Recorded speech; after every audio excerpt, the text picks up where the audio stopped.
This is day 81, looking at Psalm 36. For the director of music of David, the servant of the Lord. I have a message from God in my heart concerning the sinfulness of the wicked. There is no fear of God before their eyes. In their own eyes they flatter themselves too much to detect or hate their sin. The words of their mouth are wicked and deceitful. They fail to act wisely or do good. Even on their beds they plot evil. They commit themselves to a sinful course and do not reject what is wrong. Your love, Lord, reaches to the heavens, your faithfulness to the skies. Your righteousness is like the highest mountains, your justice like the great deep. You, Lord, preserve both people and animals. How priceless is your unfailing love, O Lord, O God. People take refuge in the shadow of your wings. They feast on the abundance of your house. You give them drink from your river of delights. For with you is the fountain of life. In your light we see light.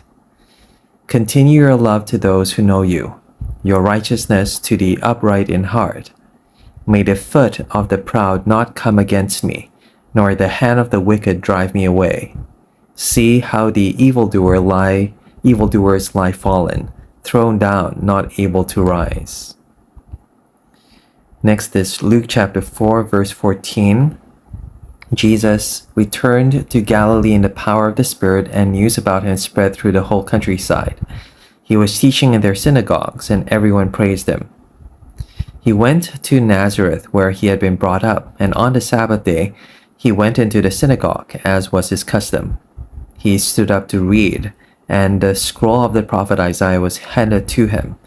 Unrolling it, he found a place where it is written, "The Spirit of the Lord is on me, because he has anointed me to proclaim good news to the poor. He has sent me to proclaim freedom for the prisoners and recovery of sight for the blind, to set the oppressed free, to proclaim the year of the Lord's favor." Then he rolled up the scroll, gave it back to the attendant, and sat down. The eyes of everyone in the synagogue was fastened on him.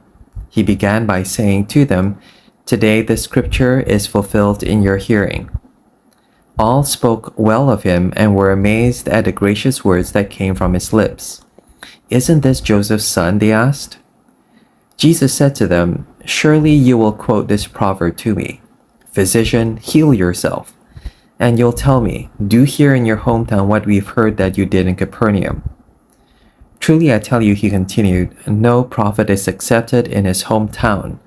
I assure you that there were many widows in Israel in Elijah's time, when the sky was shut for 3.5 years, and there was a severe famine throughout the land.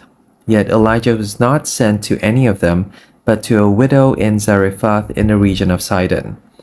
And there were many in Israel with leprosy in the time of Elisha the prophet, yet not one of them was cleansed, only Naaman the Syrian." All the people in the synagogue were furious when they heard this.